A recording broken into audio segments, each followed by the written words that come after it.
नमस्कार, मैं शिक्षा मिश्रा मध्य प्रदेश के सुप्रभात न्यूज में आपका स्वागत करती हूँ। दोस्तों, मध्य प्रदेश की तमाम फटाफट खबरों को जानने के लिए हमारे चैनल को सब्सक्राइब जरूर करें। साथ ही कमेंट सेक्शन में जरूर बताएं कि आप मध्य प्रदेश के किस जिले से हमारे न्यूज को देख रहे हैं। तो चलिए शुरू करते हैं खबरों को, जानते हैं आज के मुख्य समाचार। सरकारी योजना, शादी के लिए सरकार लड़कियों को दे रही 51,000 रुपए। बेटियों की उम्र होते ही माता पिता को उनकी शादी की चिंता सताने लगती है। इस समस्या को देखते हुए केंद्र सरकार और राज्य सरकार द्वारा अलग अलग प्रकार की योजनाएं चलाई जाती हैं। साथ ही समय के अनुकूल इन योजनाओं में बदलाव भी किए जाते हैं। इन योजनाओं का मुख्य उद्देश्य जरूरतमंदों की मदद करना होता है। इसी प्रकार की एक योजना है प्रधानमंत्री शादी शगुन योजना। इस योजना के तहत लड़कियों की शादी के लिए केंद्र सरकार द्वारा 51,000 की आर्थिक सहायता दी जाती है। इस योजना का लाभ केवल अल्पसंख्यक समाज की लड़कियों द्वारा स्नातक डिग्री पूरी करने के बाद ही उठाया जा सकता है। इस योजना के तहत अल्पसंख्यक समुदाय यानी मुस्लिम, ईसाई, बौद्ध, जैन और पारसी समुदाय की लड़कियां शामिल हैं। बता दें कि बेगम हजरत महल राष्ट्रवृत्ति छात्रवृत्ति का लाभ उठाने वाली लड़कियों को भी सरकार द्वारा शादी के लिए 51,000 की सहायता राशि दी जाती है। आरबीआई का बड़ा फैसला, अब 1 अक्टूबर से बदलेंगे क्रेडिट कार्ड से जुड़े कुछ नियम। क्रेडिट कार्ड रखने वालों के लिए काम की खबर है। रिजर्व बैंक ऑफ इंडिया ने क्रेडिट और डेबिट कार्ड जारी करने और संचालन पर नया निर्देश जारी किया है। क्रेडिट कार्ड को लेकर 1 जुलाई से नियम लागू होना था, यह 3 माह के लिए टाल दिए गए हैं। अब जिन प्रोविजन के लागू होने के समय अवधि को बढ़ाया गया है वे 30 सितंबर 2022 के बाद से लागू होंगे। आरबीआई ने इंडस्ट्री के स्टेक होल्डर्स से मिले सुझाव और अनुरोध के बाद फैसला लिया है। क्रेडिट, डेबिट और को ब्रांडेड कार्ड के लेकर नियम 1 अक्टूबर से लागू होंगे। लाखों पेंशनर्स को मिलेगी राहत, सरकार की बड़ी तैयारी। पेंशन वितरण, ग्रेच्युटी सहित अन्य मामलों में मिलेगा लाभ। मोदी सरकार द्वारा पेंशनर्स को जल्द बड़ी राहत दी जा सकती है। दरअसल पेंशनर्स के पेंशन व्यवस्था को सुदृढ़ करने के लिए सरकार ने तैयारी कर ली है। इसके लिए इंटीग्रेटेड पेंशन पोर्टल तैयार करने पर विचार किया जा रहा है, जिसके लिए पेंशन पोर्टल पर एसबीआई के साथ मिलकर पेंशन वितरण और अन्य मुद्दे को व्यवस्थित करने के लिए इंटीग्रेटेड पेंशन पोर्टल तैयार करेगी, जिसका लाभ लाखों पेंशनर्स को मिलेगा। 10वीं और 12वीं परीक्षा पर बड़ी अपडेट, इस दिन जारी होंगे परीक्षा परिणाम, अंक वेटेज सहित कई महत्वपूर्ण अपडेट। सीबीएसई के 10वीं और 12वीं के छात्रों के लिए बड़ी अपडेट सामने आई है। 10वीं और 12वीं परीक्षा के परिणाम जल्द घोषित हो सकते हैं। कई राज्यों में 10वीं और 12वीं के परीक्षा परिणाम की घोषणा की जा चुकी है। वहीं अब जुलाई के दूसरे सप्ताह में सीबीएसई 10वीं और 12वीं की परीक्षा परिणाम की घोषणा की जा सकती है। इससे पहले सीबीएसई द्वारा टर्म 1 और 2 के लिए नई अपडेट सामने आ सकती है। मध्य प्रदेश का बढ़ा गौरव, राष्ट्रीय स्तर पर मिला ये सम्मान। मध्य प्रदेश ने एकीकृत रोग निगरानी कार्यक्रम और इसके अंतर्गत संक्रामक बीमारियों के विषय में तत्काल सूचना प्राप्त कर नियंत्रण और रोकथाम के उद्देश्य से IHIP में उत्कृष्ट कार्य किया है। साथ ही कोविड महामारी की रोकथाम में भी प्रशंसनीय कार्य किया है। इस उपलब्धि पर state surveillance unit Madhya Pradesh को आज राष्ट्रीय स्तर पर सम्मानित किया गया। नई दिल्ली में बीते दिन हुई IDSP की राष्ट्रीय समीक्षा बैठक में केंद्रीय स्वास्थ्य सचिव राजेश भूषण ने IDSP के उप संचालक डॉक्टर योगेश गौरव और डॉक्टर MPS चौहान को सम्मान पत्र प्रदान किया। परिवहन विभाग का उत्कृष्ट प्रदर्शन, सीएम हेल्पलाइन में लगातार 5वीं बार प्रथम स्थान। नागरिकों की समस्याओं के त्वरित निपटारे के लिए बनाई गई सीएम हेल्पलाइन को लेकर विभागीय अधिकारी कितने तत्पर और गंभीर हैं, इसे जानने के लिए सीएम हेल्पलाइन ग्रेडिंग सिस्टम लागू है। मध्य प्रदेश के परिवहन विभाग ने ग्रेडिंग में लगातार 5वीं बार पहला स्थान प्राप्त कर ये साबित किया है कि वे समस्याओं के निपटारे को लेकर कितने गंभीर हैं। नगर सरकार में क्रिमिनल की नो एंट्री, दिग्विजय ने बताया इसे बीजेपी का स्वांग। मध्य प्रदेश के पूर्व मुख्यमंत्री व राज्यसभा सांसद दिग्विजय सिंह ने भारतीय जनता पार्टी द्वारा आपराधिक पृष्ठभूमि के पार्षद प्रत्याशियों के टिकट काटे जाने की बात को कोरा स्वांग बताते हुए जमकर पलटवार किया है।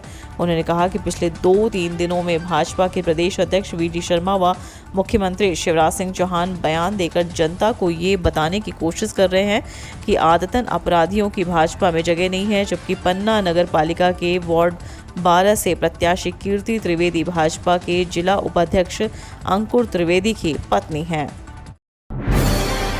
मध्य प्रदेश विधानसभा का मानसून सत्र 25 से 29 जुलाई तक, अधिसूचना जारी।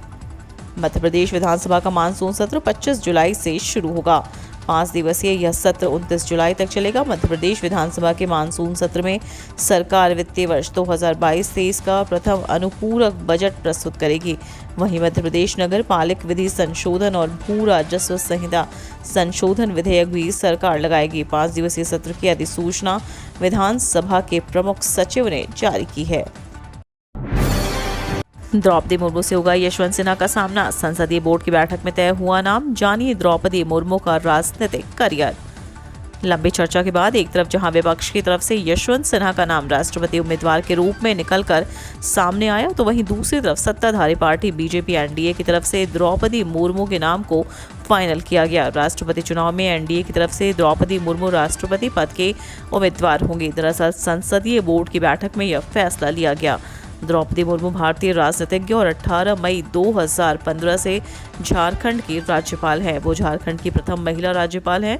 वर्ष 2000 से 2004 तक उड़ीसा विधानसभा में रायरंगपुर से विधायक तथा राज्य सरकार में मंत्री भी रहीं। वो पहली उड़िया नेता हैं जिन्हें किसी भी भारतीय राज्य के राज्यपाल नियुक्त किया गया है।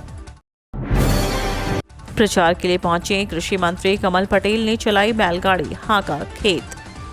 कहते हैं नेता मंत्री बड़ी बड़ी लग्जरी गाड़ियों से नीचे नहीं उतरते, चलती हुई गाड़ी से ही बात कर लेते। लेकिन एक मामला ठीक इसके विपरीत देखने को मिला, जहां कृषि मंत्री कमल पटेल बैलगाड़ी हाँकते नजर आ रहे हैं और यह वीडियो उन्होंने अपने ट्विटर पर भी अपलोड कर दिया। बैलगाड़ी चलकर बचपन की यादें ताज़ा हो गईं।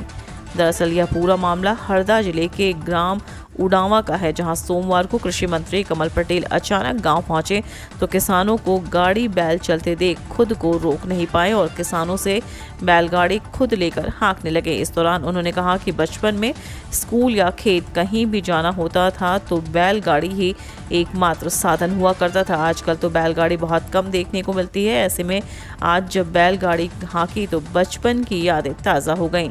कई लोग इसे राजनीति से जोड़कर देख रहे हैं और कह रहे हैं कि यह त्रिस्तरीय पंचायत चुनाव के प्रचार प्रसार का नया तरीका है।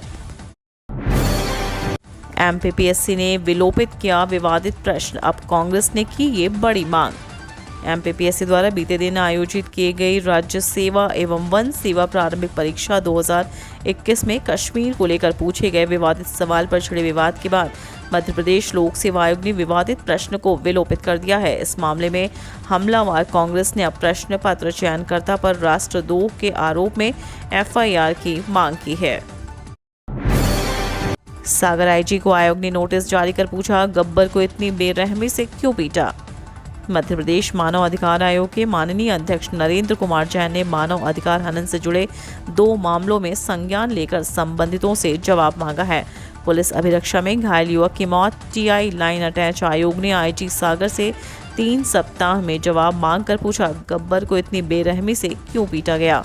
सागर जिले के छानबिला में पुलिस अभिरक्षा के गब्बर उर्फ ज्ञा प्रसाद यादव नाम के युवक की मौत का मामला सामने आया है। 4 रोज पहले शादी समारोह में हुए झगड़े में घायल गब्बर को पुलिस थाने ले गई। पुलिस से अपशब्द कहने पर गब्बर की बेरहमी से पिटाई की गई। छात्राओं पर हो रहे अत्याचार को लेकर दिग्विजय का सीएम शिवराज को पत्र। पूर्व मुख्यमंत्री और राज्यसभा सांसद दिग्विजय सिंह जी ने प्रदेश में अनुसूचित जाति जनजाति वर्ग पर दिनों दिन बढ़ते प्रताड़ना के मामलों को लेकर मुख्यमंत्री शिवराज सिंह चौहान को पत्र लिखा है। पूर्व सीएम मुख्यमंत्री से अनुरोध किया है कि वे छात्राओं पर हो रहे अत्याचार के शासन स्तर से जांच कराते हुए दोषी प्रभारी सहायक आयुक्त छात्रावास अधीक्षक सहित दोषियों के खिलाफ कार्यवाही के निर्देश दें। प्रदेश में मिले 80 नए संक्रमित, 58 हुए ठीक।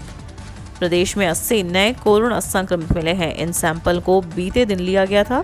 जांच रिपोर्ट कल आई है। इनकी पहचान 50-50 सैंपलों की जांच में हुई है। सबसे अधिक इंदौर में 33 और भोपाल में 30 संक्रमित मिले हैं।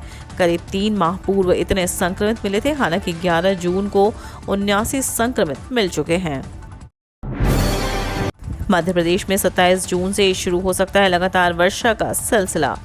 अलग अलग स्थानों पर बनी 5 मौसम प्रणालियों के कारण नमी आने का सिलसिला बना हुआ है।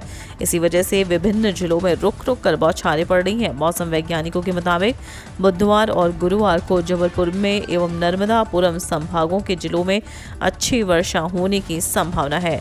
शेष जिलों में दोपहर के बाद गरज चमक के साथ बौछारें पड़ सकती हैं। प्रदेश में भारी वर्षा का दौर 27 जून के आसपास शुरू होने के आसार हैं। उधर मंगलवार को सुबह 8:30 बजे शाम 5:30 बजे तक खंडवा में 43, खरगोन में 23, उज्जैन में 20, टीकमगढ़ में 15, धार में 7, इंदौर में 1.2 मिलीमीटर वर्षा हुई।